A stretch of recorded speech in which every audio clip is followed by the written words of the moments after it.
In those days, when there was a very great multitude and they had nothing to eat, Jesus called his disciples to himself and said to them, "I have compassion on the multitude, because they have stayed with me now 3 days and have nothing to eat. If I send them away fasting to their home, they will faint on the way, for some of them have come a long way."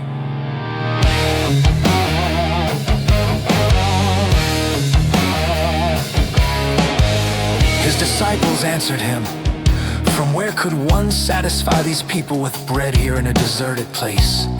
He asked them, "How many loaves do you have?" They said, "7."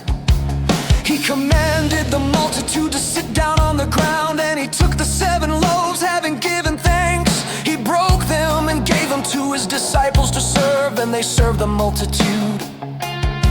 They also had a few small fish, having blessed them, he said to serve these also. They ate and were filled. They took up 7 baskets of broken pieces that were left over. Those who had eaten were about 4,000. Then he sent them away. Immediately he entered into the boat with his disciples and came into the region of Dalmanutha.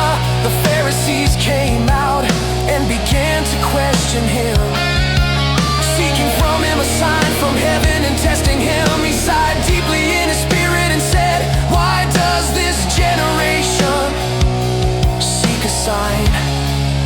Most certainly I tell you, no sign will be given to this generation." He left them, and again entering into the boat, departed to the other side. They forgot to take bread, and they didn't have more than 1 loaf in the boat with them. He warned them, saying, "Take heed, beware of the yeast of the Pharisees and the yeast of Herod." They reasoned with one another, saying, "It's because we have no bread." Jesus, perceiving it, said to them, "Why do you reason that it's because you have no bread? Don't you perceive yet or understand? Is your heart still hardened? Having eyes, don't you see?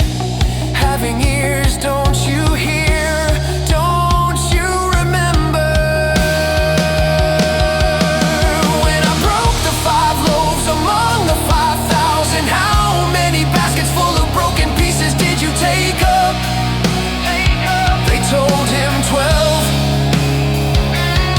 When the 7 loaves fed the 4,000, how many baskets full of broken pieces did you take up? They told him 7. He asked them, "Don't you understand yet?" He came to Bethsaida. They brought a blind man to him and begged him to touch him. He took hold of the blind man by the hand and brought him out of the village. When he had spat on his eyes and laid his hands on him, he asked him if he saw anything.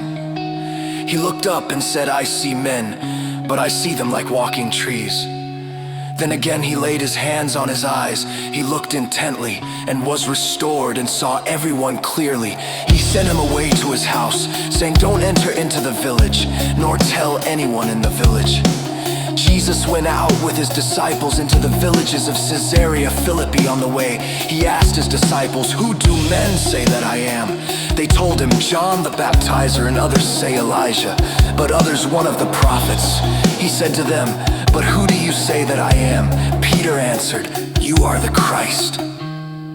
He commanded them that they should tell no one about him. He began to teach them that the Son of Man must suffer many things and be rejected by the elders, the chief priests, and the scribes, and be killed, and after 3 days rise again. He spoke to them openly. Peter took him and began to rebuke him. But he, turning around and seeing his disciples, rebuked Peter and said, "Get behind me, Satan, for you have in mind not the things of God, but the things of men." He called the multitude to himself with his disciples and said to them, Whoever wants to come after me, let him deny himself and take up his cross and follow me. For whoever wants to save his life will lose it, and whoever will lose his life for my sake and the sake of the good news will save it. For what does it profit a man to gain the whole world and forfeit his life? For what will a man give in exchange for his life? For whoever will be ashamed of me and of my words in this adulterous and sinful generation, the Son of Man also will be ashamed of him when he comes in his Father's glory with the holy angels. He said to them, "Most certainly I tell you, there are some standing here who will in no way taste death until they see God's kingdom come with power."